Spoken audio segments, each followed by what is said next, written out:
And here we have Terrax out of packaging. Of course, finally got him all complete from the Marvel Legends Series 1.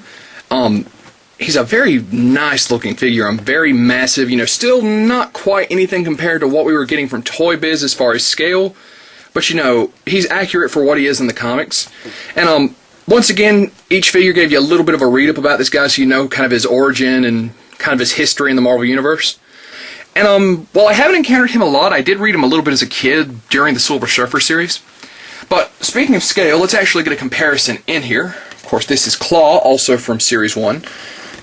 And while I do have Claw kind of at this little semi-crouch thing, you can see how massive Terrax is in comparison. So, superb looking figure there. Let's toss Claw off. And here we have an alternate line, the NECA Elder Predator.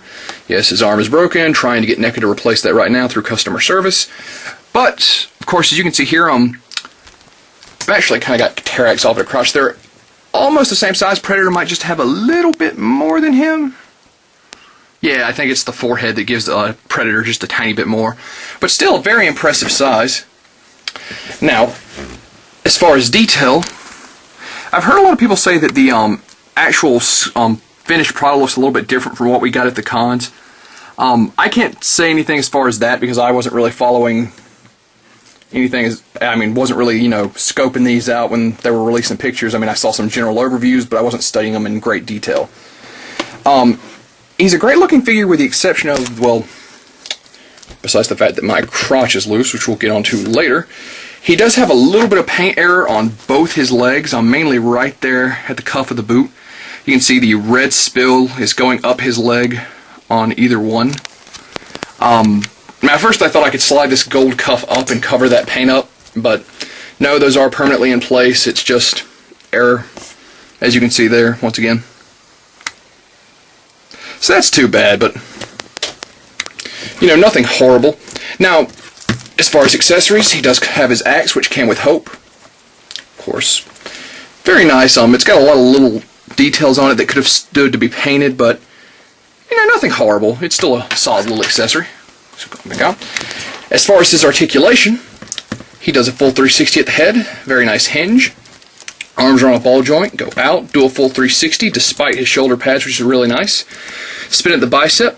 Only a single joint at the elbow. However, wrists do spin and are hinged, which is really nice. As far as limited articulation, he does have a full 360 at the torso as well as a crunch.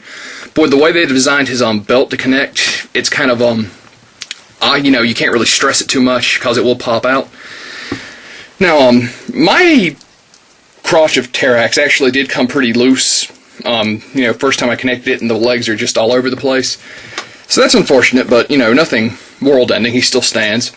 He had the full range of movement, forward, back, and out. Spin at the quadricep, double joint at the knee, spin right there at the boot, it would appear. Ankles are on a hinge as well as back and forth, which is really nice. So, Terrax is a really solid build-a-figure.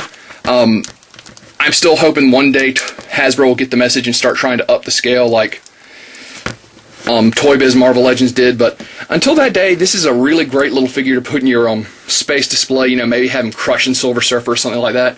Some pretty solid articulation. Wish the arms would have gotten a double joint, and there's a little bit of paint error on the boots. Still a solid figure in my book, and that being said, this is JTrain997, and I'll see you soon, YouTube.